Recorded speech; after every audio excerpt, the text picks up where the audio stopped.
Assalamualaikum warahmatullahi wabarakatuh. Waalaikumsalam warahmatullahi wabarakatuh. Terima kasih Bapak.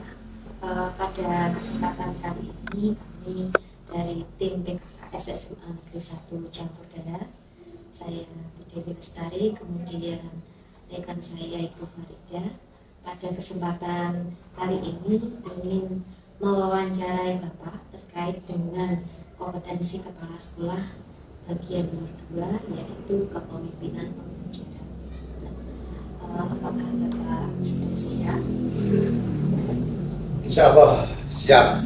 Siap nanti nih Bapak. Nah, ini untuk wawancara ini santai malam ya Bapak.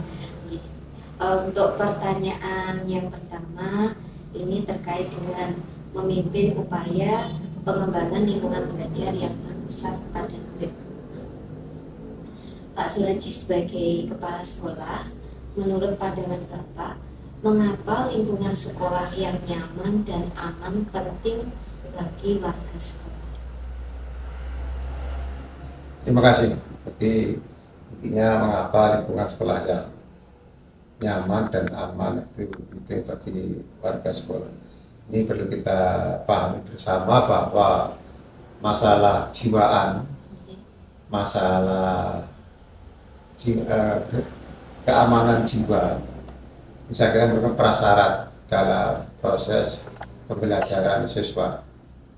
Bagaimana siswa dan juga gurunya melaksanakan proses pembelajaran kalau keadaan ruangannya saja tidak nyaman, tidak aman, maka tentu saja jelas bahwa proses pembelajaran itu tidak bisa berlangsung dengan apa yang kita harapkan.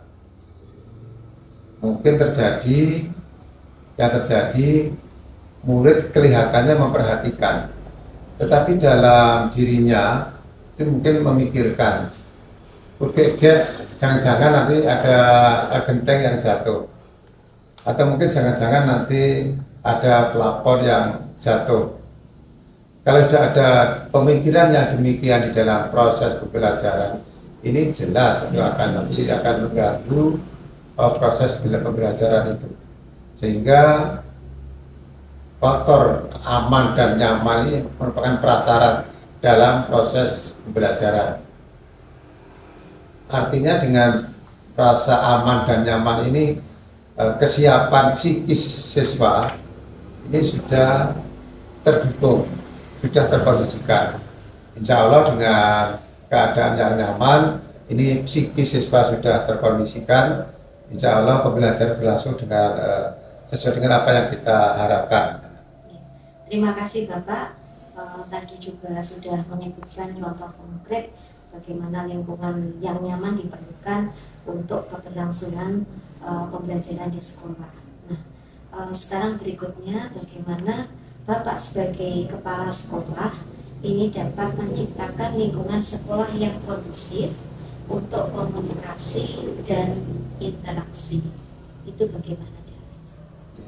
Bagaimana menciptakan lingkungan yang kondusif untuk lingkungan sekolah yang kondusif untuk komunikasi dan interaksi. Tentu saja kita harus melihat pedoman yang ada supaya bisa berinteraksi dengan baik. Maka pertama, luas ruangan itu harus ideal. Kalau kita katakanlah rata-rata per kelas ini jumlahnya 36, tiap anak butuh ruang gerak 2 meter, berarti otomatis jumlah luas ruangan itu yang diperlukan itu minimal 72 meter.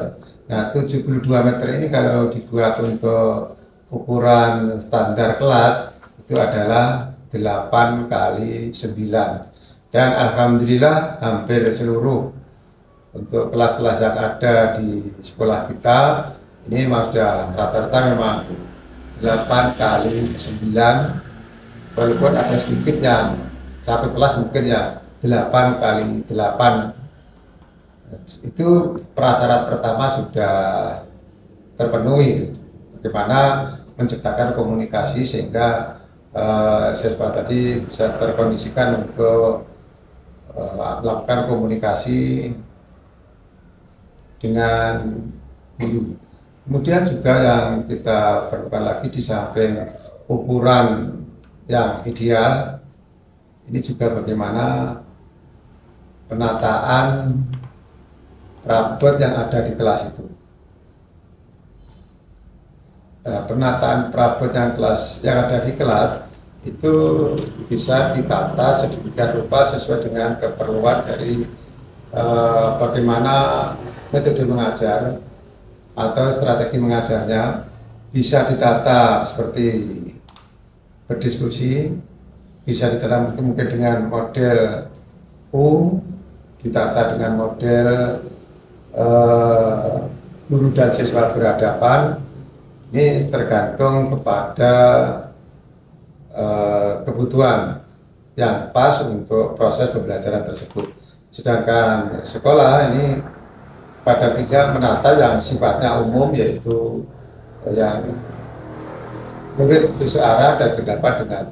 Tetapi apabila dikehendaki dengan model yang lain, itu diserahkan kepada guru yang bersangkutan. Nah, tentu saja setelah pelaksanaan KBM selesai, ya harus untuk melakukan kebiasaan kepada siswa, kursi dan meja ini ditata seperti semula. Karena memang model meja kursi siswa ini kan sudah ditata sedemikian rupa sehingga untuk mudah dipindah-pindahkan sesuai dengan keperluan proses pembelajaran. Terima kasih Bapak. Tadi sudah dijelaskan dengan sangat baik bagaimana menciptakan lingkungan sekolah dari segi sarana dan prasarana, gitu Bapak, dan penataan dalam lingkungan kelas, kemudian juga terkait dengan luas, memberikan ruang gerak yang cukup untuk peserta didik agar dapat belajar dengan baik. Nah, ini saya lanjutkan pertanyaannya terkait bagaimana membangun itu dengan mendorong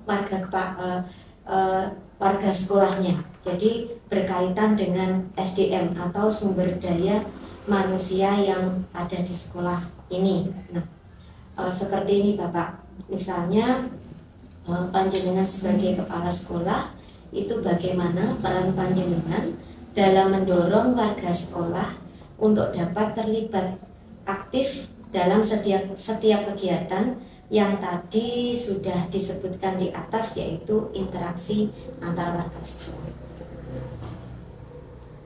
Terima kasih. Jadi bagaimana upaya kita untuk mendorong warga sekolah untuk aktif di dalam kegiatan pembelajaran. Nah, tentu saja kita harus menyampaikan pada Bapak dan Ibu guru, memahami dulu tupoksinya, memahami dulu tugas pokok dan fungsinya itu sebagai apa. Otomatis untuk proses ini kan walaupun dengan oknum yang sama, tapi kadang-kadang tupoksinya berbeda.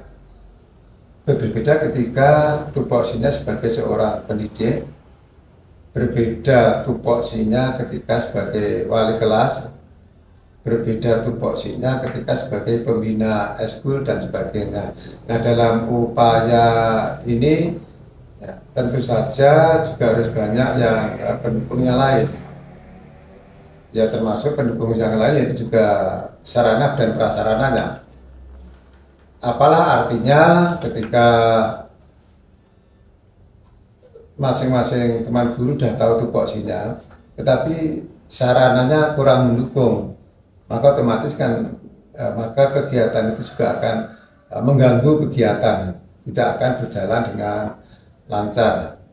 Kemudian juga bagaimana supaya ikut berpartisipasi aktif, ya tentu saja kita sebagai manusia ini perlu perhatian, perlu apresiasi.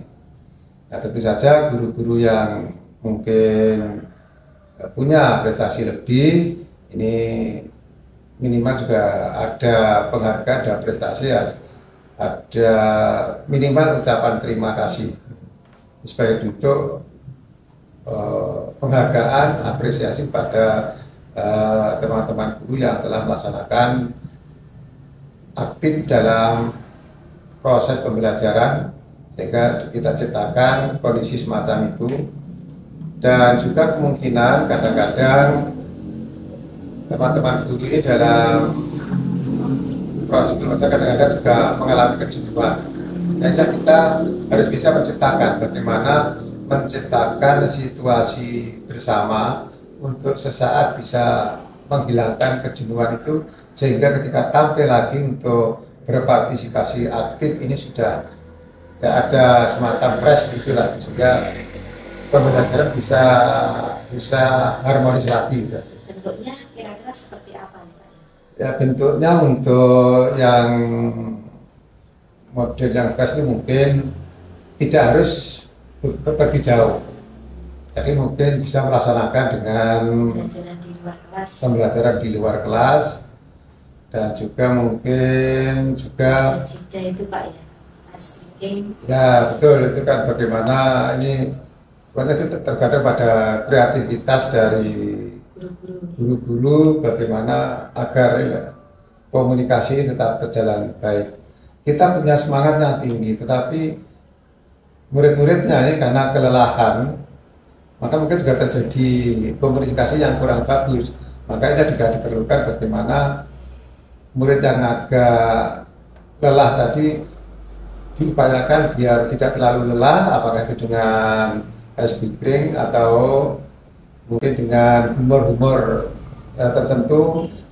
Ya, tentu saja ini diperlukan keterampilan tertentu dari seorang guru, karena tidak semua guru ini bisa melaksanakan model pendekatan semacam itu. Tetapi setidaknya setiap guru harus mampu ini menghilangkan kejenuhan ini. Apakah mungkin dengan tiba-tiba untuk menunjuk seseorang untuk menjawab, atau kalau yang menjawab dianggap sulit untuk bercerita sesuatu, ini kan sudah merupakan pengalihan kejenuhan, sehingga nanti komunikasinya bisa berjalan lancar lagi gitu ya. Terima kasih sekali Bapak, luar biasa. Semoga harapan panjenengan terwujud semua nih Bapak. Tadi dari mulai penyediaan sarana prasarana, kemudian mendorong warga sekolah SMA Negeri 1 Campur Darat. Nah, berikutnya sejauh ini menurut pandangan Bapak, apakah ada perubahan positif yang dapat diamati dalam lingkungan belajar atau praktik hasil belajar sebagai hasil masukan dari warga sekolah, utamanya murid?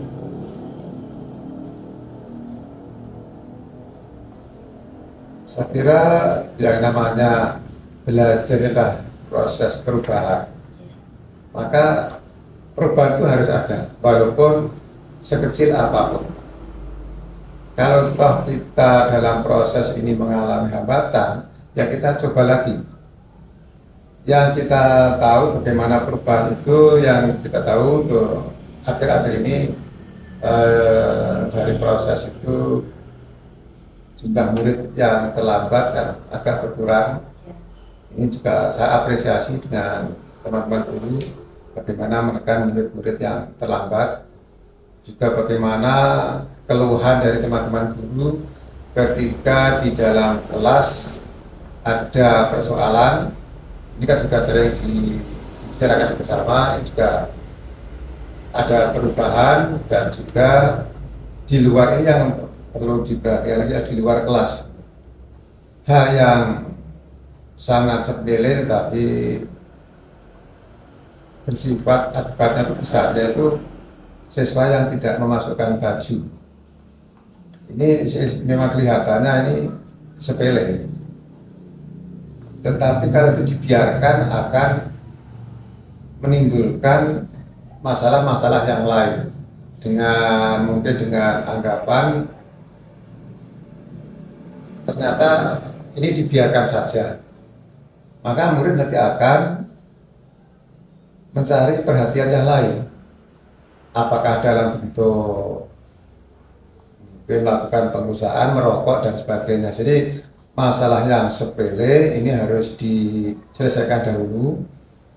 Dengan bahasa lain, kalau yang sepele saja tidak bisa diselesaikan, apalagi yang sifatnya lebih berat. Kemudian juga sebagian siswa ini sudah dampak positifnya ini adalah sangat memiliki sifat santun kepada guru. Walaupun mungkin juga ada sebagian siswa yang bersifat acuh. Tapi saya melihat perkembangan itu ada siswa yang mulai memiliki sikap santun. Walaupun kadang-kadang ada juga ketika ada kelas kosong saya masuki jamnya siapa, mereka malah bingung. Menyebut nama gurunya itu siapa itu malah bingung. Ini menjadi perhatian kita bahwa memang kita untuk perlu dalam proses komunikasi ini juga pendekatan kepada siswa. Kita tidak usahlah untuk mencari nama-nama yang terlalu baik. Pokoknya proses itu dilalui, insya Allah yang siswa akan mengenal kita. Apa yang kita terima sebenarnya ya sejajar dengan apa yang kita beri, walaupun tidak bersifat tidak material, tetapi ya bersifat imaterial. Misalnya dalam bentuk penghormatan siswa kepada guru. Walaupun kita akui juga bahwa akhir-akhir ini juga mungkin karena mungkin juga kelengahan dari kita atau mungkin juga kelengahan dari siswa sendiri, sehingga mungkin ada terjadi kegiatan yang hal-hal yang tidak kita inginkan, seperti ada HP yang hilang dan sebagainya. Ini supaya juga menjadi perhatian yang lebih untuk program-program yang akan datang. Terima kasih Bapak. Ini pertanyaan terakhir nih Pak. Tadi yang berkaitan dengan sudah yang dijelaskan tadi terkait penanganan anak yang terlambat sebagai poin tadi kemajuan di sekolah kita, bahwa sudah ada penanganan dan anak yang terlambat mulai sedikit jumlahnya.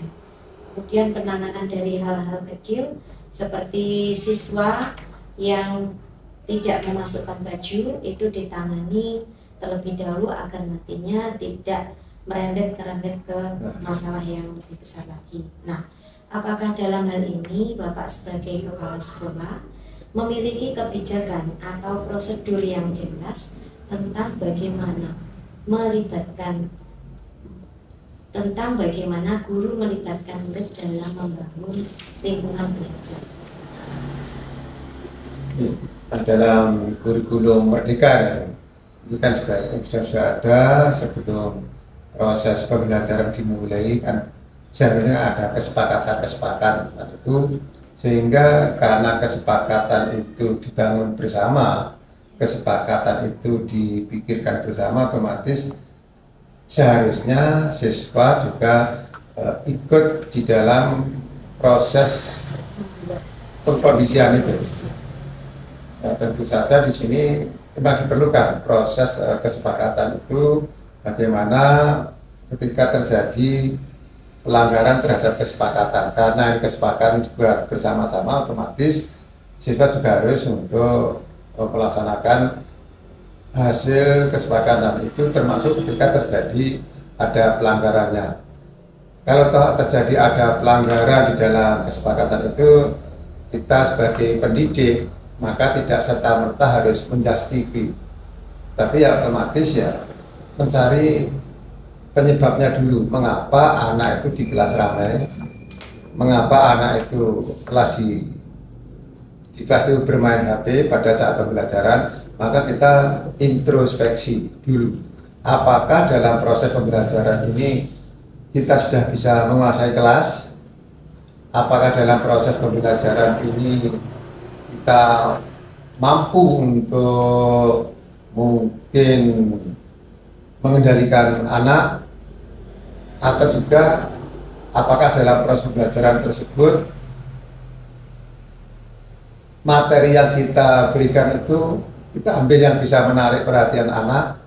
Sebab kadang-kadang kita hanya berfokus pada materi tertentu yang mungkin bagi anak tidak menarik, sehingga kadang-kadang anak melampiaskan dalam bentuk yang lain.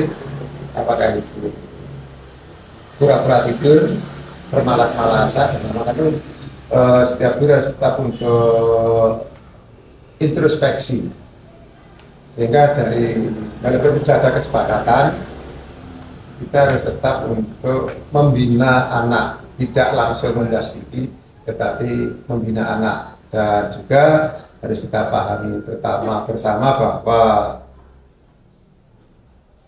kita harus berpikiran baik kepada anak, positive thinking kepada anak.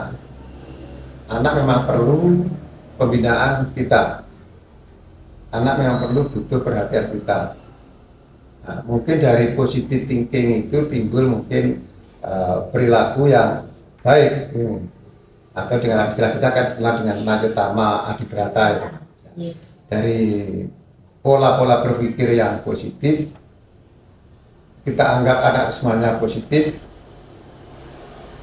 Kalau memang ada salah kita bina, maka akan timbul perilaku-perilaku yang positif atau perilaku-perilaku yang perilaku utama itu, sehingga nilai kebajikan itu ya, jadi dengan sendirinya terbentuk Nayotama Adibrata bukan sekedar itu sendirian, tetapi memang betul-betul menjiwai pada pemikiran dan perilaku anak, dan secara khusus dan umumnya pada kita bersama ya guru dan murid serta keluarga besar SMA Negeri 1 Campur Darat. Walaupun itu tentu saja sering saya sampaikan tidak terlalu ideal, dan itu sudah mengarah ke sana.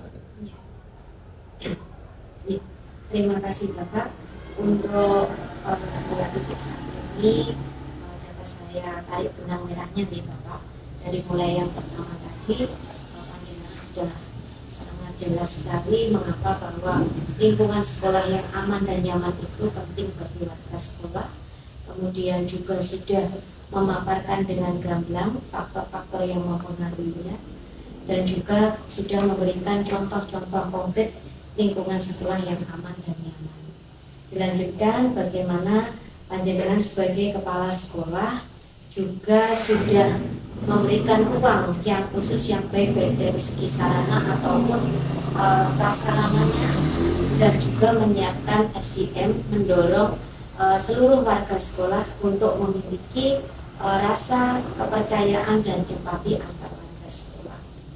Kemudian sebagai kepala sekolah, Bapak Suraji juga sudah melihat, memantau bahwa ada perubahan sedikit sekecil apapun yang ada di lingkungan SMA Negeri 1 Campur Darat yang berkaitan dengan praktik pembelajaran sebagai hasil masukan dari murid. Kemudian Bapak juga sudah memiliki kebijakan atau prosedur yang sudah dikaitkan dengan Merdeka Belajar, diawali dari kesepakatan belajar, kemudian juga dikaitkan dengan semboyan sekolah yang sudah ada, yaitu Nayotama Adibrata, dan ini semuanya sangat sekali penting sebagai berbijaknya laku untuk seluruh warga SMA Negeri 1 Campur Darat untuk mewujudkan pengembangan lingkungan belajar yang berpusat kepada murid. Terima kasih, semoga langkah Pak Suraji sebagai kepala sekolah dalam mendorong, kemudian juga memantau serta mengevaluasi dapat laksana dengan baik, dan semoga berimbas positif. Kami sebagai warga sekolah mengucapkan banyak sekali terima kasih. Ya, terima kasih Bu. Ya, terima kasih Bu Dewi. Mudah-mudahan apa sedikit apa yang kita lakukan ini khususnya dari kepala sekolah, walaupun sedikit, mudah-mudahan ada berkah dan manfaatnya. Berkah dan manfaatnya, sehingga juga minimal walaupun murid kita tidak terlalu pandai, tapi minimal memiliki sikap mental perilaku yang baik, minimal. Terima kasih, masih semangat ya Bapak. Terus semangat. Terus semangat ya. Kita lanjutkan di poin 2.2 dengan tema yaitu memimpin perencanaan dan pelaksanaan proses pembelajaran yang berpusat kepada murid. Nah, ini Bapak, Bapak sebagai kepala sekolah, bagaimana menciptakan lingkungan yang kondusif untuk diskusi dan kolaborasi dalam pertemuan guru. Kalau tadi kaitannya dengan murid, sekarang itu kaitannya dengan. Terima kasih Bu Dewi. Bagaimana menciptakan kondisi kolaboratif dan adalah pertemuan dengan guru-guru tadi. Nah, kita akui bersama bahwa kita ini makhluk sosial yang tentu saja punya kelebihan dan juga banyak kekurangan. Tetapi kekurangan-kekurangan yang ada pada kita, termasuk dalam proses pembelajaran, itu dapat ditutupi ketika kita mau dan mampu berkolaborasi dengan teman guru yang lain. Nah, tentu saja kaitannya bahasa mau berkolaborasi dan mampu berkolaborasi dengan teman-teman yang lain ini harus ada komitmen untuk paling tidak menyiapkan waktu bagaimana kita itu ada komunikasi ya, misalkan dalam bentuk berada dalam komunitas belajar. Tentu saja di sini kan membutuhkan waktu, diperlukan komitmen yang tinggi dalam proses untuk berkolaborasi dengan teman-teman ini. Tentu saja kita walaupun sama-sama S1, tetapi kita menyadari bahwa ada materi-materi tertentu yang mungkin kita bisa memahami dengan baik, tetapi orang lain kurang mampu memahami dengan baik. Nah, dengan mungkin membuka komunikasi dalam bentuk komunikasi belajar atau komunikasi informal yang penting ada komitmen untuk berkomunikasi, saya kira sedikit banyak masalah itu akan terpecahkan. Apalagi kita sekarang sudah mulai ada tiga guru penggerak. Apabila kita mau, berarti persoalan-persoalan itu dalam proses pembelajaran akan terselesaikan. Itu kaitannya dengan proses pembelajaran, dengan proses materi, mungkin materi yang agak dianggap sulit itu kan bisa dengan MG MPS. Nah, selama mereka itu ada komitmen untuk melakukan komunikasi sama MG MPS, insya Allah kesulitan-kesulitan itu akan, hambatan-hambatan itu akan teratasi. Terima kasih Bapak, sudah sangat jelas sekali, dan semoga warga sekolah bisa melaksanakan dengan baik, terutama nih Bapak Ibu guru kita nih Bapak. Sistemnya sudah ada, berjalan, sarana prasarana juga ada, SDM motivatornya sudah ada nih Bapak. Jadi tinggal komitmen dan konsistensi dari Bapak Ibu guru semua untuk dapat dilaksanakan. Nah, di dalam tugas panjenengan sebagai kepala sekolah, bagaimanakah Bapak memastikan bahwa semua guru itu memiliki kesempatan yang sama untuk dapat berpartisipasi dalam proses perencanaan pembelajaran atau dalam membuat RPP atau pembelajaran? Indikatornya untuk memiliki kesempatan bersama, memiliki kesempatan yang sama untuk proses pembelajaran, ya tentu saja indikatornya adalah ya perangkat belajar mengajar mereka ya berupa perencanaan itu, pembagian waktu dan sebagainya, dan itu paling tidak kan disampaikan kepala sekolah menandatangani, itu berarti kan mereka sudah punya kesempatan untuk membuat perencanaan. Tetapi apabila mereka belum melaksanakan atau meminta tanda tangan untuk kata dengan perencanaan, ini kita bertanya-tanya apakah mereka memang mampu atau tidak mampu, atau mungkin menjahitkan belum jadi. Ini yang, tapi minimal dengan membuat sendiri, sebenarnya dengan membuat sendiri itu sebenarnya kita itu secara tidak langsung sudah belajar untuk menata waktu, karena perencanaan pembelajaran itu betul-betul sangat bergantung kepada waktu. kalau kita tidak rencanakan betul, maka kemungkinan dalam proses pembelajaran itu ya kita hanya muter-muter di materi yang itu saja, sedangkan yang lainnya akhirnya tidak terakomodir.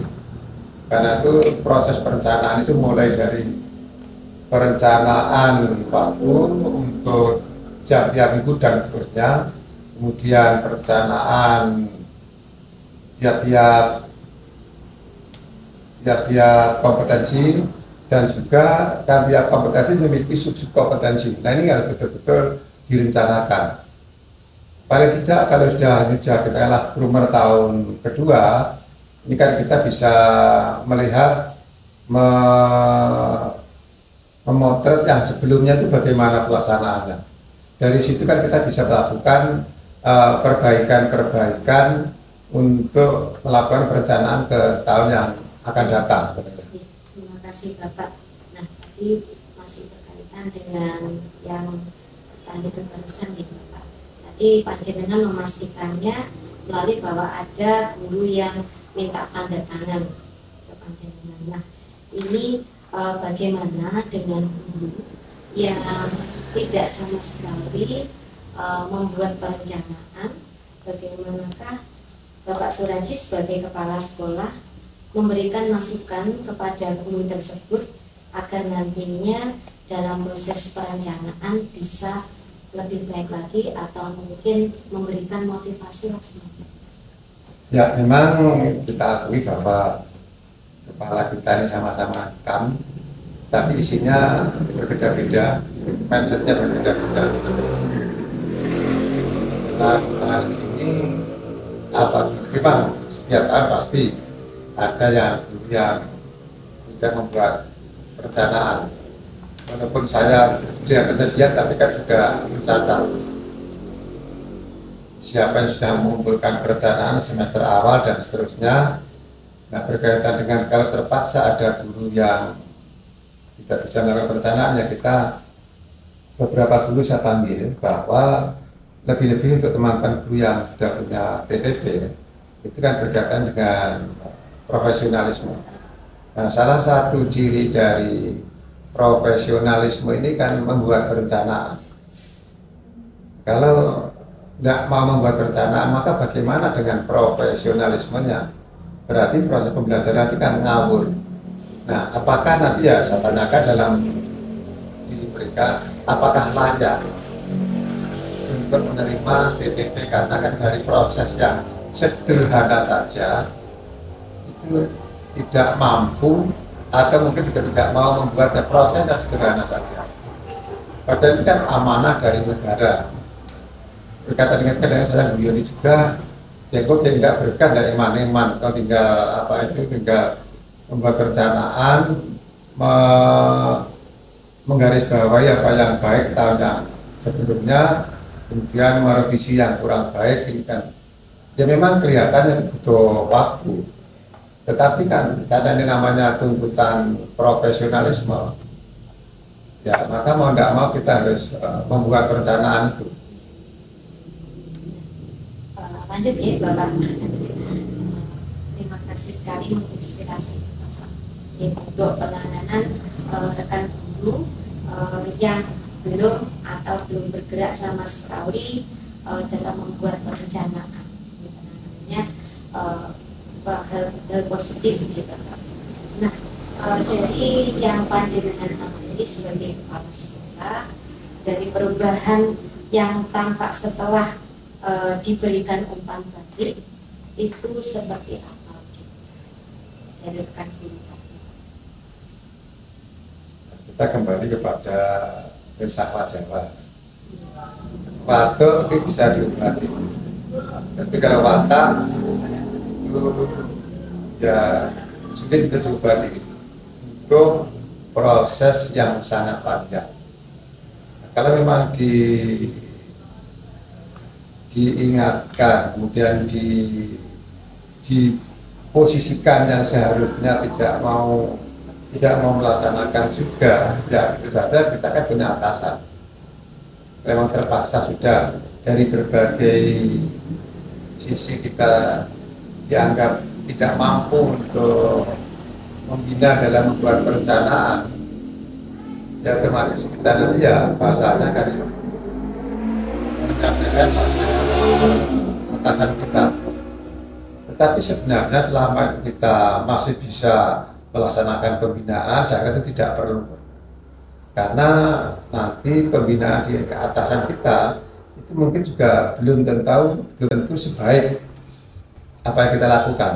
Karena kita memahami bahwa tugas-tugas atasan kita ini kan juga semakin banyak, semakin rumit tugas-tugasnya.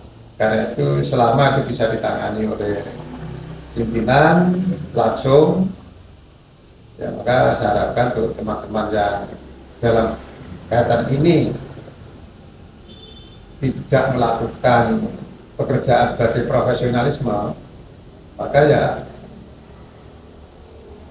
kembalikan saja bertanya pada hatinya, layakkah refleksi ya, melakukan refleksi, layakkah saya menerima TPP. Sebab ini amanah yang diamanatkan oleh undang-undang. Karena amanah ini dibuat oleh Umaro, tentu saja kita juga punya kewajiban untuk taat kepada Umaro dan ulama. Terima kasih Bapak. Tadi sudah sangat jelas sekali terkait bagaimana kompetensi seorang kepala sekolah dalam memimpin perencanaan. Berikutnya saya lanjutkan mengenai ini menerapkan praktik pembelajaran. Nah, apakah selama kurang lebih 1 tahun ini Bapak pernah mengamati atau diamati oleh guru yang dalam menerapkan praktik pembelajarannya berpusat pada murid? Nah, berikutnya bagaimanakah Bapak sebagai kepala sekolah memberikan umpan balik terhadap guru tersebut? Ya, untuk melihat apa tadi? Melihat seorang guru dalam menerapkan praktik pembelajaran yang berpusat pada murid. Kita lihat dulu strategi yang digunakan untuk pembelajaran itu. Dalam perencanaan tadi ya, kita akan melihat dalam RPP-nya, dalam perencanaan itu ini dalam bentuk langsung Bapak mungkin pernah ke kelas atau... Ya, kalau ke kelas secara langsung ya paling ya cara, tapi kalau melirik-lirik dari luar itu ya sering saya lakukan.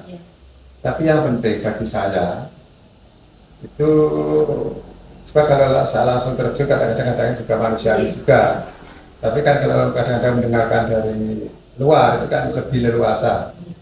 Nah itu katanya kalau pokoknya ada proses komunikasi imbal balik sama antara guru dengan siswa, ini saya kira sudah ada proses untuk yang pembelajaran yang berpusat pada siswa tadi. Tapi kalau saya perhatikan itu kok guru ceramah melulu,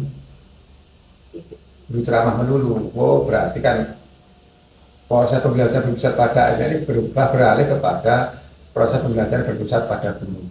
Yang lebih parah lagi itu ketika ada guru yang dikte membuat catatan, itu sudah parah lagi ini. Sekarang sudah, ini arahnya kemarin nggak jelas ini, karena untuk masa sekarang ini kayaknya tidak perlu seperti tahun 90 anak harus didikte mencatat, itu sudah bukan zamannya lagi. Tapi insya Allah mudah-mudahan tidak ada. Jadi bagaimana proses berpusat pada anak ini ya saya melihat dari ya karena kadang-kadang waktu terbatas, itu saya melihat yang mendengarkan dari luar, tapi kan sudah bisa dilihat dari karena suaranya jelas, itu kan bisa ditangkap ini ke arah berpusat pada anak atau bukan. Walaupun mungkin strategi itu mungkin kurang baik lah, jadikan masuk kelas. Tapi itulah sementara ini yang mungkin yang saya lakukan. Ini yang terakhir Bapak untuk titik 2 ini. Nah ini bagaimana Bapak Suraji sebagai kepala sekolah ini dalam mengembangkan budaya yang mendukung praktik pembelajaran yang berpusat. Jadi bagaimana untuk tadi kan tidak kaitannya dengan kan ya sudah antara bahwa perencanaan, itu baik. antara perencanaan, pelaksanaan Pelaksanaan, dan umpan berbalik itu kan merupakan satu rangkaian. Iya. Maka tentu saja kalau yang perencanaannya saja tidak ada, ya otomatis jadi pelaksanaannya kan juga kecil kemungkinannya ada. Kalau toh ada, berarti itu ngawur. Ya. Apalagi dalam umpan baliknya, karena itu sekali lagi untuk teman-teman itu kan dengan proses pembelajaran pada anak ini kita membuat semacam narasi apa ya yang pas, apa yang pas untuk melakukan strategi pembelajaran ini yang berpusat pada anak dengan materi ini. Kita harus betul-betul meluangkan waktu kan untuk mungkin tahun kedepannya kan lagi kan hampir sama. Jadi bagaimana berpusat pada anak, kita kan bisa membayangkan sendiri seolah-olah kita menyutradari dulu apa seharusnya yang berkaitan dengan materi itu yang seolah-olah ya dibutuhkan anak untuk yang berpusat pada anak. Terima kasih Bapak. Jadi kuncinya di perencanaan.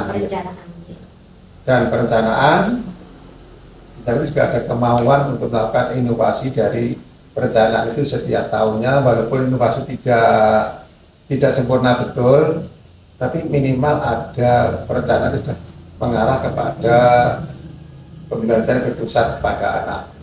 Walaupun kita tahu bahwa anak kita ini memiliki karakter yang bermacam-macam, tapi dari karakter dan dari kompetensinya itu kan bisa kita generalisasi.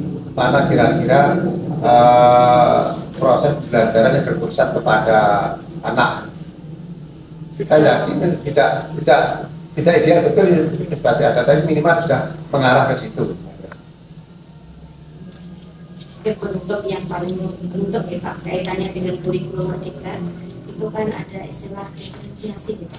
Itu arahnya juga ke pembelajaran yang berpusat pada anak.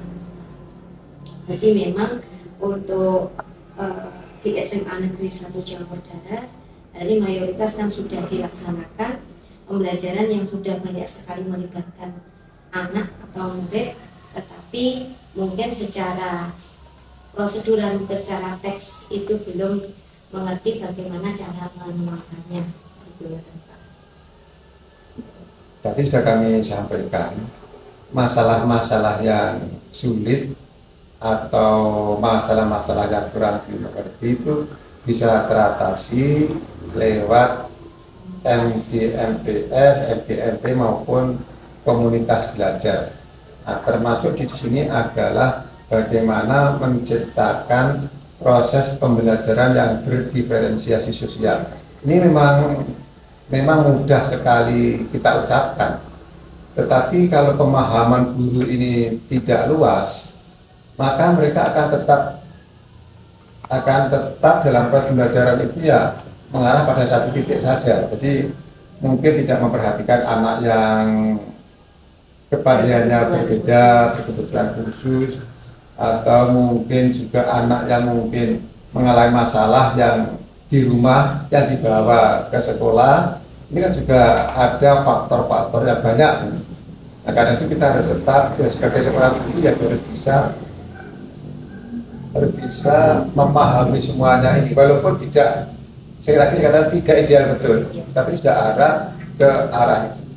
Mengapa dalam proses belajar itu harus berdiferensi sosial, ini harus memang ini perlu kan hal yang sangat baru, dimana sebelumnya hanya berpusat kepada guru, sekarang secara tiba-tiba berdiferensi sosial. Ini memang yang sangat perlu untuk belajar dan belajar. Dan satu hal lagi harus jangan mengatasi masalah itu sendirian. Harus kita komunikasikan dengan pihak lain, apakah lewat komunitas belajar, MPMPS, atau juga membuka link-link belajar yang sudah ada ya, satu upaya untuk mengatasi ketidakpahaman kita tentang proses pembelajaran yang berdiferensiasi sosial. Yang jelas harus ada kemauan guru, kemauan dan kemampuan guru untuk membentuk pembelajaran berdiferensi sosial. Nah, berdiferensi sosial ini setiap guru tentunya harus memahami dulu bagaimana pembelajaran yang berdiferensi sosial. Kalau seorang guru saja tidak mampu mengidentifikasi tentang apa itu pembelajaran yang berdiferensi sosial, ya tidak mungkinlah bisa menciptakan proses pembelajaran yang berdiferensi sosial.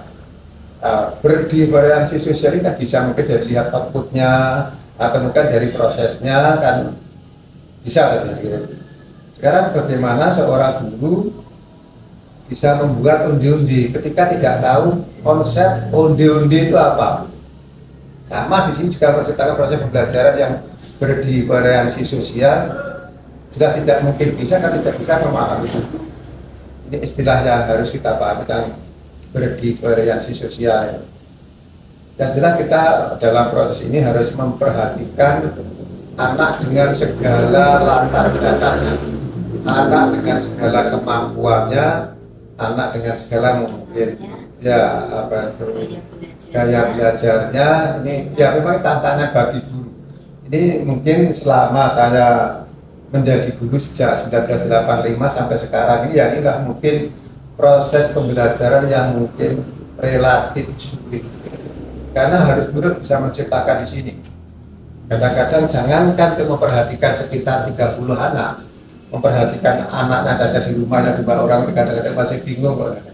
Nah ini yang namanya kita perlu untuk ya, tapi ini tuntutan kurikulum, mampu atau tidak. Kalau kita mampu berarti kita sudah termasuk guru yang profesional. Kalau tidak mampu ya seharusnya ya sering bertanya. Atau juga mungkin melihat teman-teman gurunya kan kita sudah punya daftar guru-guru yang sudah melaksanakan proses pembelajaran yang berdiferensi sudah. Nah kita diam-diam sudah ada daftarnya sudah, walaupun belum penuh, tapi sudah mengarah ke pembelajaran berdiferensi sosial.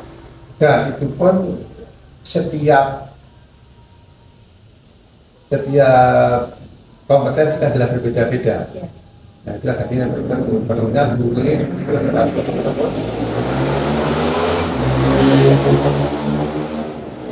untuk menambah pengetahuannya, pengalamannya berkaitan dengan pembelajaran berdiferensi sosial. Apabila kita mampu, pertama kita akan merasa tertantang menjadi guru yang memang sesuai yang dikehendaki dalam kurikulum.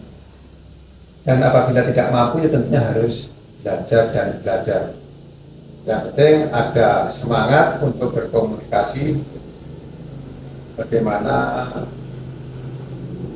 menciptakan proses pembelajaran berdiferensi sosial. Dan di YouTube pun kan juga banyak contoh-contoh tentang proses pembelajaran berdiferensi sosial, walaupun itu tidak bisa dicontoh 100% karena mungkin yang situasi berbeda, tetapi kan minimal rancangannya itu kan semacam itu. Nah dari situ kan bisa nanti membandingkan dengan materi yang akan disampaikan pada para siswa.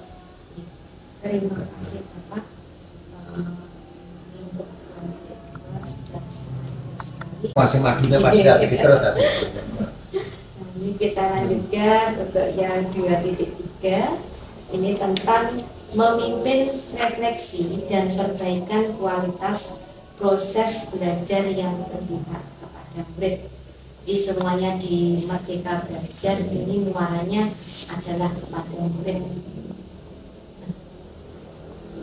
Untuk pertanyaan yang pertama, apakah ada kebijakan atau prosedur yang jelas tentang bagaimana Bapak sebagai kepala sekolah mengkoordinasi pengumpulan dan pengolahan data terkait dengan proses dan hasil belajar? Berkaitan dengan hasil belajar memang apakah ada kebijakan atau prosedur yang jelas? Jadi kaitannya dengan bagaimana melakukan refleksi ini. Jadi kalau kita bicara nilai itu kita katakan kadang-kadang kita tidak yakin juga dari nilai angka-angka itu kita tidak yakin. Ya. Karena mencerminkan kualitas sesungguhnya ya, murid. karena kadang-kadang guru kan bisa merefleksi sendiri apa yang ditulis itu apakah sesuai dengan kenyataan yang ada ataukah hanya untuk memburu biar cepat saja untuk memenuhi kewajibannya saja. Dan berkaitan dengan itu, ini masalah refleksi ini adalah sebenarnya masalah tanggung jawab moral. Jadi melakukan refleksi atau tidak ini kan tanggung jawab moral. Karena itu kepada teman-teman guru untuk kata dengan refleksi, ya monggolah untuk apa yang telah dilaksanakan itu sesuai dengan apa yang telah diatur di dalam Gurper, dan bagaimana seandainya untuk melaksanakan proses pembelajaran yang guru-guru mau merefleksi. Tentu saja ya kembali digunakan kembali komunitas belajar, dikembalikan ke sana. Saya sudah melaksanakan semacam ini, sudahkah ini mencerminkan sudah mencerminkan ya kan refleksi apa sudah mencerminkan. Dan kita tentu saja harus untuk mau menerima masukan, kritikan dari teman-teman yang walaupun itu sama-sama repotnya sebenarnya, dan sebenarnya kan tidak ada yang klarifikasi A, B, tapi sama-sama di situ, sama-sama belajar. Tapi biasanya untuk merefleksi ini orang luar itu biasanya lebih memahami daripada diri kita sendiri. Ibarat orang bermain catur itu kan orang yang menonton itu biasanya lebih paham tentang langkah-langkah yang telah dilakukan oleh pemain, dan dia akan tahu bagaimana seharusnya langkah yang seharusnya. Demikian pula dalam proses pembelajaran.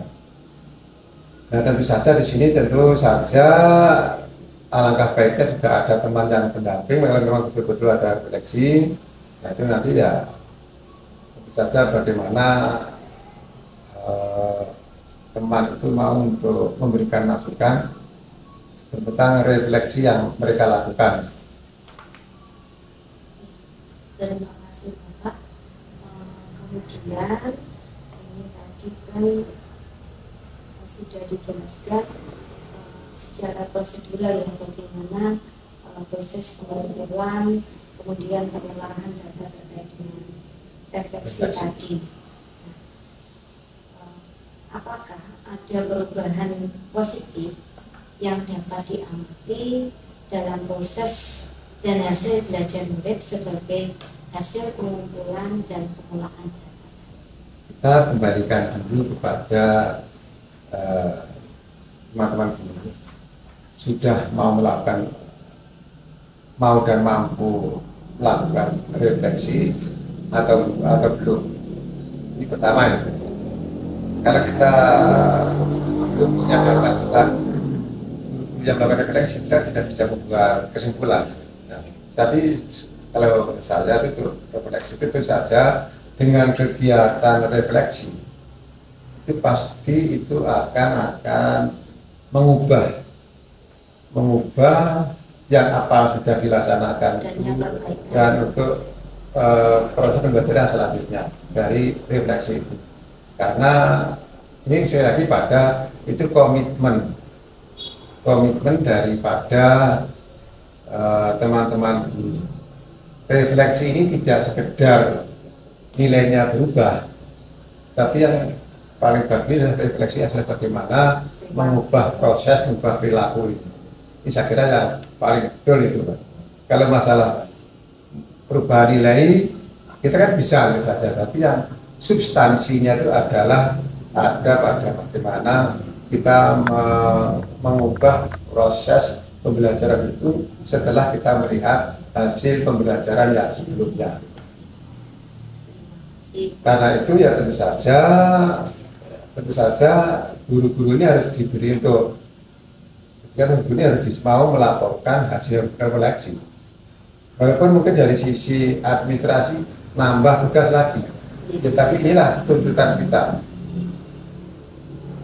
tidak baik tidak apa-apa, tidak harus refleksi itu harus baik sehingga nilainya ditata, tidak harus, tapi yang penting kan sudah mau melaksanakan refleksi, sudah mau melakukan hasil penilaian ya, pelaksanaan sebelumnya di refleksi di berikutnya, walaupun mungkin dalam kompetensi yang berbeda, soal nilainya jangan diubah dulu ya, apa adanya saja kan, itu yang menggambarkan yang sebenarnya, hasil refleksi yang sebenarnya itu tidak harus tercermin pada nilai yang kita buat sendiri, kecuali kalau memang ada tuntutan hasil refleksi harus baik, itu lain lagi. Tapi kalau refleksi yang sebenarnya kan bagaimana kita ini melakukan refleksi ini banyak. Terima kasih Bapak. Secara tidak langsung ini untuk pertanyaan berikutnya sudah terjawab nih, untuk kompetensi sebagai kepala sekolah, yaitu menggunakan hasil evaluasi tadi untuk meningkatkan kualitas proses dan hasil belajar murid. Nah, dari penjelasan tadi terkait dengan refleksi dan evaluasi, ini Bapak sebagai kepala sekolah bagaimana menciptakan lingkungan yang kondusif untuk refleksi? Ya, tentu saja kaitannya dengan menciptakan kondisi ini, secara ideal itu seharusnya kita menciptakan, ya karena ini butuh alat, minimal alat untuk proses mengubah konsep, kemudian alat untuk kaitannya dengan hasil refleksi itu, ya tentu saja sekolah bisa mengkondisikan minimal menyediakan apa yang diperlukan itu, apakah berupa kertas ataukah mungkin kegiatan yang lain. Seharusnya memang kalau masalah ATK saya kira sudah tercover di dalam dana POS, ya berapapun saya kira masih bisa tercover. Jadi penciptaan ini sekolah harus bisa menciptakan dulu pendukungnya, karena ya sarana prasarana, tapi yang langsung diberikan dengan ya bagaimana untuk ATK-nya. Untuk sarana prasarana kan saya kira kan tetap, karena memang nggak mungkin kita mengubah gedungnya, tapi untuk ATK kita bisa menyediakan, atau mungkin kalau perlu, mungkin refleksi itu perlu mungkin CD yang mungkin pada saat yang evaluasi sebelumnya karena kurangnya alat, mungkin kurangnya CD, maka kita juga mendukung untuk mungkin pengadaan CD cadangan untuk yang mendukung tadi. Dan di sini tentu saja untuk penggunaan CD ini kan juga tidak hanya CD-nya saja, tapi juga harus satu menyediakan yang CD dengan segala perangkatnya ini. Di samping itu juga bagaimana untuk menciptakan itu kita selalu menjadi komunikasi dengan guru agar tetap semangat untuk melaksanakan tadi refleksi tadi. Terima kasih Bapak. Pertanyaan berikutnya juga sudah terjawab dengan jelas. Ya, karena saya kenal ya. Tadi masih satu pertanyaan, tetapi panjenengan sudah menjawabnya menyeluruh, mulai dari bagaimana menciptakan lingkungan yang kondusif, kemudian bagaimana Bapak Suraji sebagai kepala sekolah memfasilitasinya, kemudian juga mendorong guru-gurunya untuk menerapkan hasil refleksi tersebut.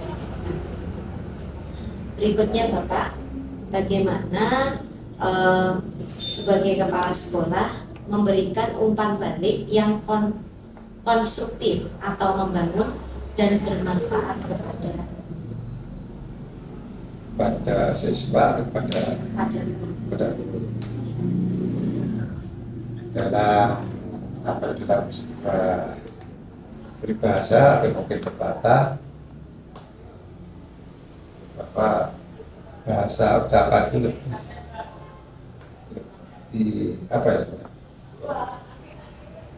lebih tajam daripada pedang.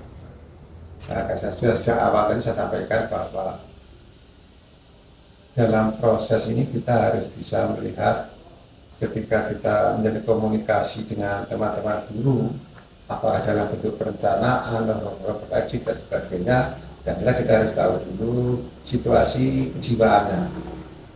Situasi kejiwaannya ini memungkinkan atau tidak untuk kita ajak komunikasi. Jadikan balik itu. Kalau dari rumah sudah dalam keadaan marah-marah, kita ajak komunikasi itu memberikan umpan balik, kita kira-kira malah dapat umpan baliknya buat kalau pelayan kira-kira. Jadi pertama misalnya kita melihat situasi psikologisnya. Ya jelas psikologis individu.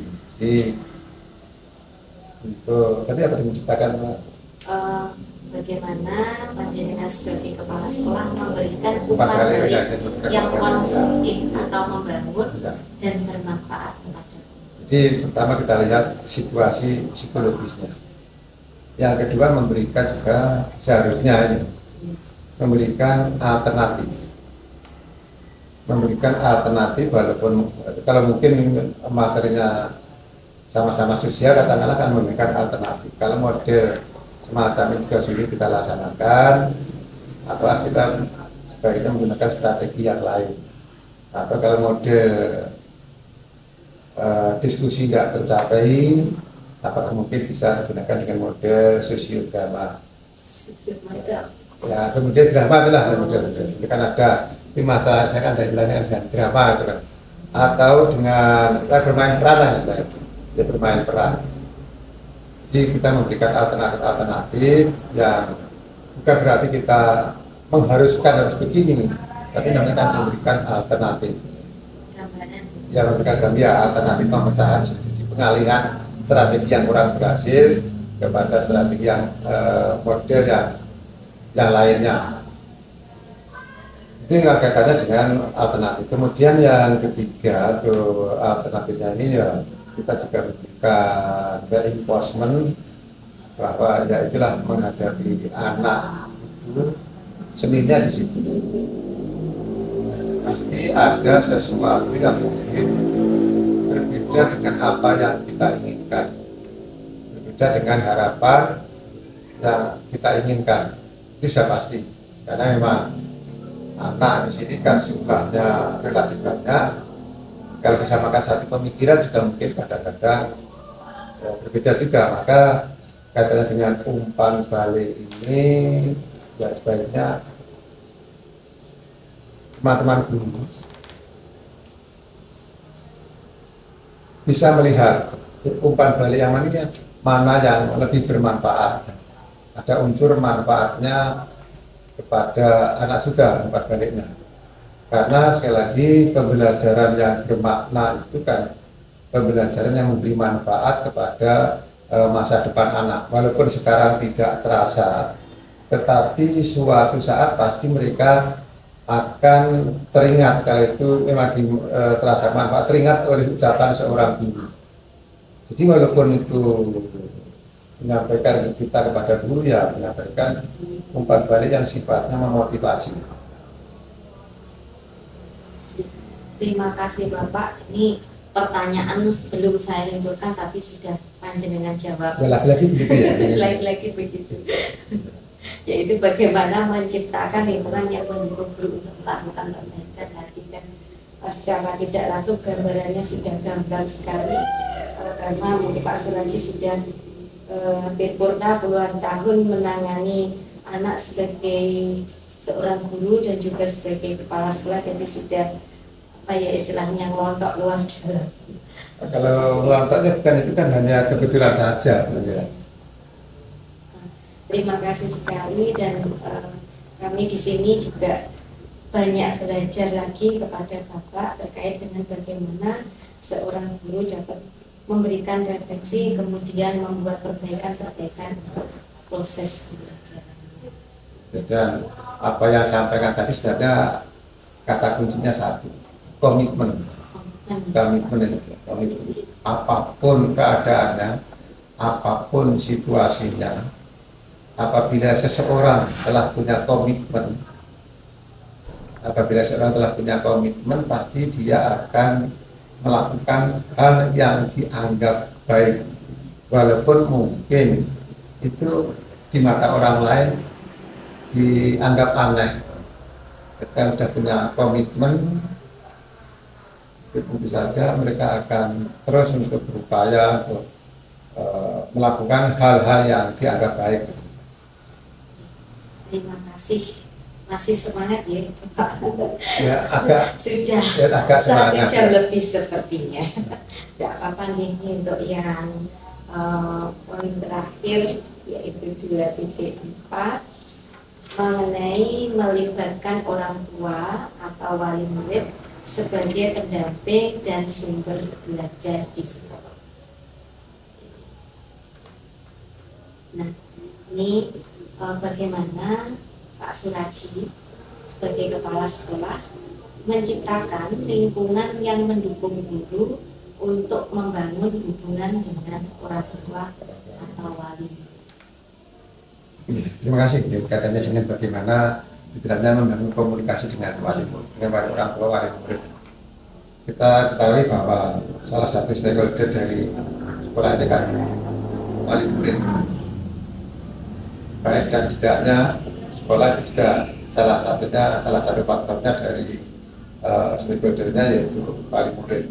Sudah barang tentu ini kita harus mampu untuk membangun komunikasi dengan wali murid. Nah, bagaimana caranya? Yang pertama ini dari sisi dari satu sisi kita kan sering menyurati untuk menyurati anak. Sebenarnya menyurati anak itu tidak harus anak yang bermasalah, tapi anak-anak yang mungkin punya kelebihan dan bisa dioptimalkan, saya kira juga bisa untuk kita komunikasikan dengan wali murid. Memang yang sering terjadi itu wali murid dipanggil karena memang anaknya bermasalah. Walaupun sebenarnya tidak harus begitu. Ketika anak punya potensi dan masih bisa dikembangkan lagi, maka tentunya orang tua harus kita beritahu, kita undang ke sekolah, kita ajak diskusi bagaimana kelangsungan dari anak tersebut, baik atau anak yang bermasalah maupun anak yang punya potensi untuk dikembangkan. Dan tapi juga kembali kepada ini, kadang-kadang kalau guru tidak punya komitmen, malah sebenarnya kalau tidak punya komitmen seorang guru. Terima kasih Bapak Suraji. Tadi membangunnya dengan melalui komunikasi, bahwa komunikasi yang dimaksudkan di sini tidak hanya dalam hal pemanggilan terkait dengan masalah murid, juga hal positif yang lainnya.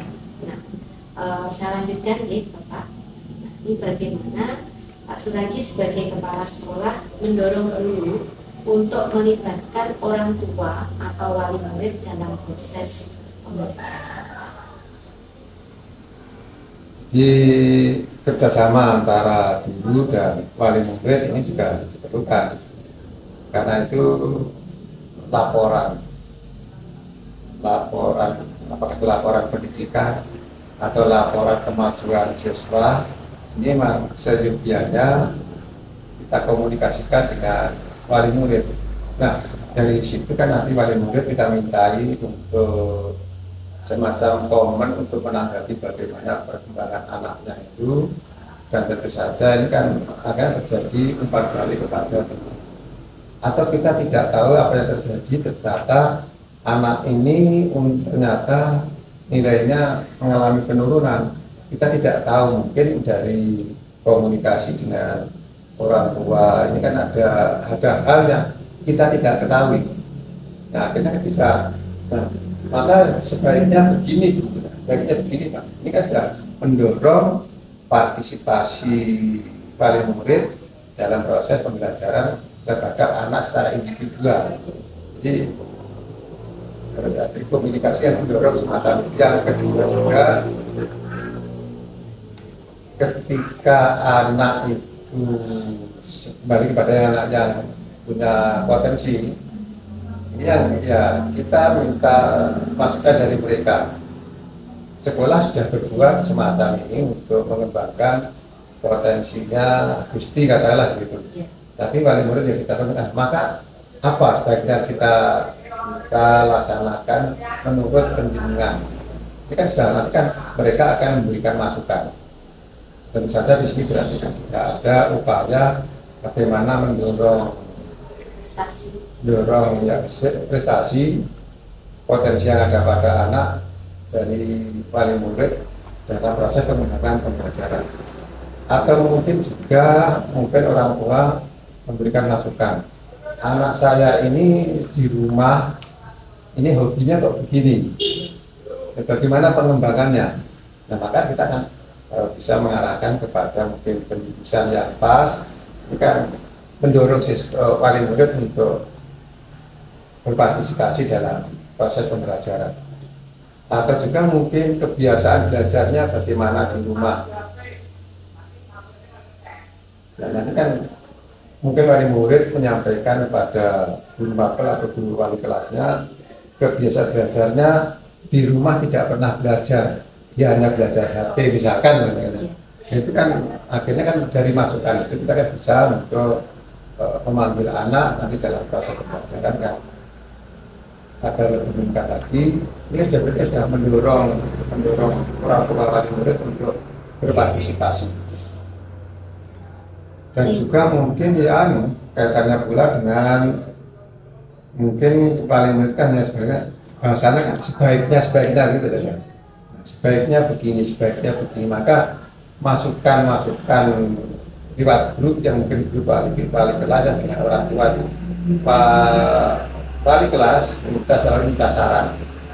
Tentu saja saran itu saran yang tidak menjatuhkan, dan saran yang baik kalau perlu kita komunikasikan, kita kembangkan. Kita sudah bagaimana mendorong mereka untuk, dan tentu saja wali murid yang sarannya ini kita pakai, kemudian rapat wali murid kita undang, kita sampaikan bahwa ini atas usulnya ini bisa begini, saya kira itu menjadi kebanggaan yang mungkin lebih bahwa pendapat saya ini masih dipergunakan oleh pihak sekolah. Beberapa hal yang mungkin bisa digunakan untuk mendorong orang tua berpartisipasi dalam proses pembelajaran. Apalagi sekarang kan sudah zamannya HP, walaupun tidak seluruhnya, tapi saya kira 80% kan sudah bisa menjangkau hal itu. Terima kasih Pak Sulaji, sudah sangat jelas sekali, mulai dari ujung sampai pangkal tadi. Menjawabnya ini sangat tertegun, ya. Pemikirannya 7 langkah. Bagaimana dapat melibatkan orang tua dalam proses pembelajaran agar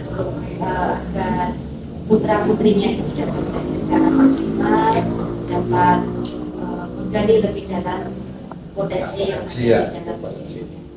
Nah, berikutnya Bapak, nah di sini kaitannya dengan menciptakan budaya komunikasi dan interaksi yang terbuka dan transparan. Bagaimana Bapak sebagai kepala sekolah menciptakan budaya komunikasi dan interaksi yang terbuka dan transparan? Sekarang untuk istilah transparan itu harus kita beri tanda petik dulu. Transparan bukan berarti buka-bukaan. Sebab kalau transparan berarti buka-buka itu namanya kan mani pornografi.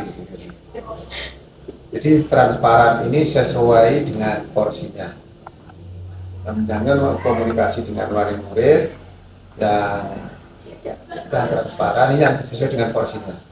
Ketika awal tahun kita melaksanakan sumbangan, sudah barang tentu nanti minimal di akhir tahun kita menyampaikan hasilnya dengan segala kekurangan dan kelebihannya. Dan tentu saja tidak hanya itu yang kita lakukan setiap ada pertemuan itu, kita sudah selalu menyampaikan pada wali murid apabila ada hal-hal yang kurang jelas dengan masalah keuangan tentang sumbangan wali murid, penjenengan bisa langsung datang untuk berkomunikasi ke sekolah, terutama kepada kepala sekolah atau kepada petugas. Dan itu pun juga kami sampaikan kepada teman-teman media Kalau memang ada wali murid yang mungkin tidak memahami, kemudian langsung menyampaikan pada pihak ketiga media, itu yang saya sampaikan, itu sudah dikomunikasikan dengan sekolah atau belum. Kalau memang belum, ya sebaiknya dikomunikasikan dulu dengan sekolah, karena masalah informasi keterbukaan ini untuk sekarang ini memang kadang-kadang banyak disalahgunakan. Harus sekolah harus terbuka secara transparan, tapi itu harus kembali kepada porsinya, mana yang perlu dibuka, mana yang perlu setengah terbuka, mana yang perlu ditutup.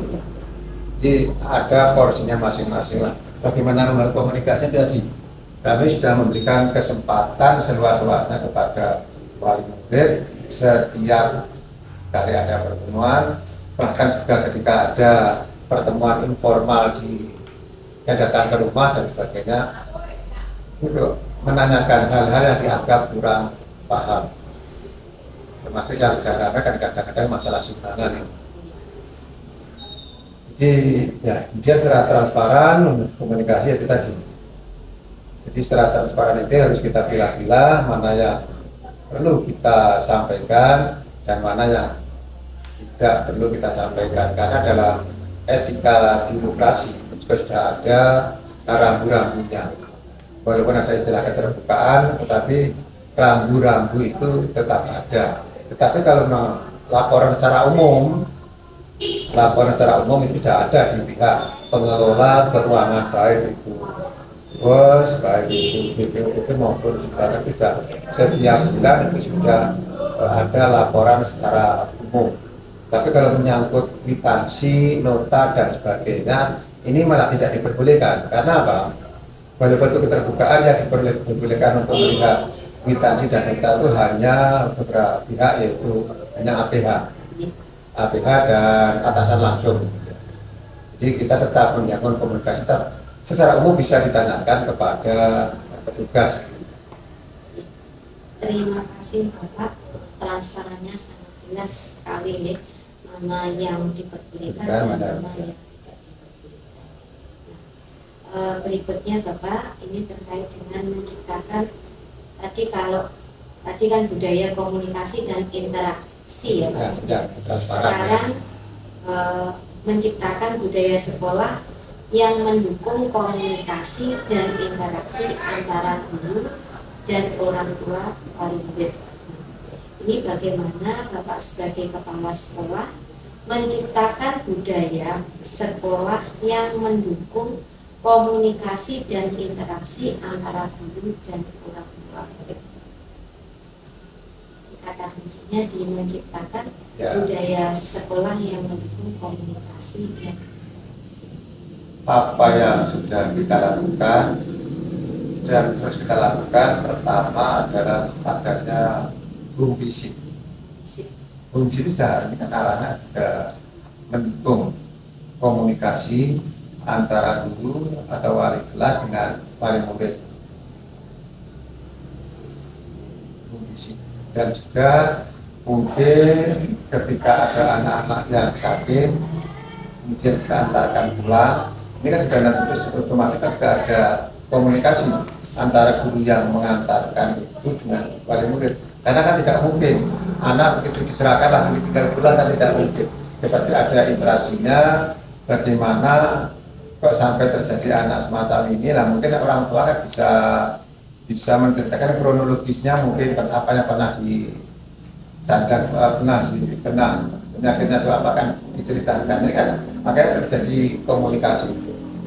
Dan tentu saja juga yang secara informal juga saya sering menyampaikan, karena kebetulan ini kan rumahnya ya campur darat dan sebagian besar wali murid juga di wilayah X Kawadana ini kan mungkin banyak guru-guru yang kenal dengan wali murid. Ini kan secara informal kan bisa langsung untuk sering melakukan komunikasi. Dan dari sisi kebetulan juga nih, saya ini orang campur darat, jadi kepala SMA campur darat, jadi peluang untuk komunikasinya ini kan juga semakin besar. termasuk dengan orang tahun gunung, karena sudah pernah saya bekerja dengan selama 13 tahun dan rata-rata anak sekolah di sini kan sampai tahun gunung kan masih ada komunikasi. Kadang-kadang sering orang tua itu datang menitipkan anaknya, bisa saja laki-laki apa perempuan. Ini kan dan juga di sini kan banyak teman-teman yang rumahnya ini kan bisa digunakan, bisa untuk inilah ajang yang secara formal bisa melakukan home visit, mengantarkan anak yang sakit, kemudian secara informal karena ini teman-teman banyak yang berdomisili di sini kan bisa sering komunikasi, dan betul juga bahwa masukan-masukan dari teman-teman yang ada di sini itu memang banyak ketika mereka untuk secara informal ini berkomunikasi dengan mereka mungkin di warung kopi dan sebagainya kan informal. Terima kasih Bapak sudah dijelaskan dengan gambaran yang sangat jelas sekali. Ini berikutnya masalah ini Bapak menciptakan budaya sekolah yang menghargai pendapat orang tua atau wali murid. Ini panjenengan sebagai kepala sekolah, bagaimanakah peran panjenengan dapat menciptakan budaya sekolah yang menghargai pendapat orang tua atau wali murid? Sering kami sampaikan ketika rapat wali murid kan masukan dari wali murid itu kan pasti saya utamakan.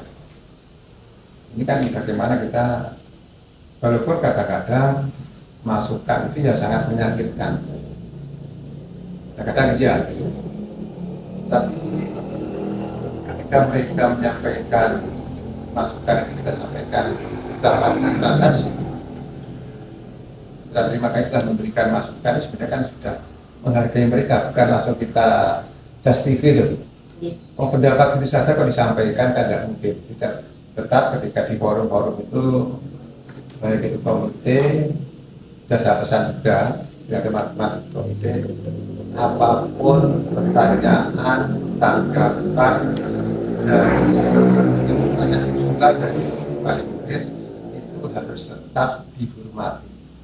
Soal mereka itu kadang-kadang tanggapan atau jawabannya itu melenceng, maka kita harus sedikit demi sedikit untuk meluruskannya. Tapi yang prinsip kita akan menghormati mereka. Itu yang pertama. Yang kedua, ya seperti kita memberikan masukan tadi, bagaimana ke depan ini lebih baik pada putra-putri pendidikan, kemudian pendapatnya kita gunakan untuk pelaksana kerja, bagaimana menghormati tanggapan usulan dari orang tua atau wali murid. Dan juga ketika sudah saya sampaikan kepada petugas sumbangan, itu kan saya sering terus wanti-wanti ketika ada wali murid yang biasanya itu ibu-ibu karena nyente-nyente itu akan tetap ditanggapi dengan kepala dingin. Masalahnya apa? Kalau masalahnya pembiayaan bisa dikomunikasikan dengan komite atau kepala sekolah untuk bahkan sama sekali tidak bayar, kan selama itu ada komunikasi, kan menghargai mereka ke sekolah. Bahkan sekarang banyak ijazah yang sudah diberikan walaupun banyak tanggungan, karena apa? Ada permintaan dari para wali murid digunakan untuk bekerja. Ini kan sudah sebenarnya bagaimana kita menghargai usulan tanggapan dari wali murid. Walaupun ini untuk kata ijazah kita masih punya PR untuk segera menyelesaikan karena anaknya belum sampai dari. Terima kasih Bapak, saya rasa sudah cukup jelas untuk yang poin keempat ini nih, melibatkan orang tua wali murid sebagai pendamping sumber belajar di sekolah. Kalau kita tarik benang merahnya tadi mulai peran Bapak Suraji sebagai kepala sekolah dalam menciptakan lingkungan sekolah serta mendukung guru untuk membangun hubungan sudah dijelaskan dengan sangat baik. Kemudian bagaimana menciptakan budaya komunikasi dan interaksi yang terbuka dan transparan juga sudah sangat baik sekali. Berikutnya mengenai menciptakan budaya sekolah yang mendukung komunikasi, interaksi antara guru dan orang tua wali murid juga sudah sangat jelas. Ada yang formal dan juga ada informal, dan semuanya juga sudah terlaksana dengan baik oleh semua warga di SMA Negeri 1 Campur Darat. Berikutnya mengenai bagaimana menciptakan budaya sekolah yang menghargai pendapat orang tua, itu juga sudah praktek atau implementasinya sudah baik sekali terlaksana, sehingga Bapak Suraji menjelaskannya tidak lagi terputus-putus tapi dengan bahasa yang santai, bahkan super santai. Berikutnya juga kaitannya dengan menciptakan budaya sekolah yang mendukung peran orang tua atau wali murid dalam pendidikan juga sudah dijelaskan dengan sangat baik, mulai dari hal-hal kecil seperti masukan dari wali murid terhadap permintaan anaknya atau minat anaknya untuk belajar di sini, kemudian ditanggapi dengan sangat baik oleh Bapak Suraji sebagai kepala sekolah untuk mendukung anak tersebut agar lebih tergali lagi dalam perihal potensi, bakat, dan prestasinya. Yang terakhir sekali yaitu bagaimana menciptakan budaya sekolah yang mendukung peran orang tua atau wali murid dalam pendidikan juga sangat jelas. Bahkan Bapak Suraji sudah mengambil kebijaksanaan yang sangat bijak sekali, sangat memanusiakan sekali terhadap wali murid yang mungkin kurang dalam hal ekonomi untuk dapat sekolah di sini dan mendapatkan fasilitas, mendapatkan pembelajaran, mendapatkan sesuatu yang sangat diperlukan untuk seperti itu, Pak. Dan kami dari tim pewawancara kompetensi 2, saya dan juga rekan saya Bu Farida mohon maaf sebesar-besarnya apabila kurang lebih 2 jam lebih bersama Bapak ada sikap, mungkin ada perilaku, perkataan kami yang kurang berkenan, kami mohon maaf yang sebesar-besarnya. Dan terakhir kami ucapkan sekali lagi terima kasih kepada Bapak Suraji yang sudah bersedia kami wawancarai dengan segala kekurangan kami. Kami juga mohon maaf, dan semoga apa yang sudah didiskusikan melalui wawancara kali ini dapat menambah semangat motivasi kami sebagai warga sekolah untuk dapat lebih baik dan lebih baik lagi, khususnya di dalam kepemimpinan pembelajaran. Saya akhiri ya, terima kasih Bu Nining, dan apa yang saya sampaikan ini ya ada manfaatnya, terutama implikasinya kepada wali murid dan keterlibatannya dalam proses pendidikan, dan mudah-mudahan begitu adanya, dan juga tanggapan-tanggapan dari wali murid itu walaupun ada yang negatif kita terima dengan tangan terbuka, karena itulah memang sifat masyarakat kita tidak boleh menentang atau mengintimidasi wali murid yang berbeda pendapat dengan kita. Dan juga mohon maaf mungkin apa yang kami sampaikan ini karena tidak terkonsep, sehingga mungkin Yesus biladra alor ngidul. Terima kasih, mudah-mudahan ini ada manfaatnya bagi kita semua, dan mudah-mudahan nanti Bu Farida juga bisa menyusul Bu Tini menjadi guru penggerak. Amin. Terima kasih Bapak Suraji. Kami akhiri untuk sesi yang kedua ini. Terima kasih sekali lagi dengan bacaan hamdalah pembimbingan dari Alamin. Kita tutup untuk wawancara PKKS sesi kedua. Assalamualaikum warahmatullahi wabarakatuh. Waalaikumsalam warahmatullahi wabarakatuh.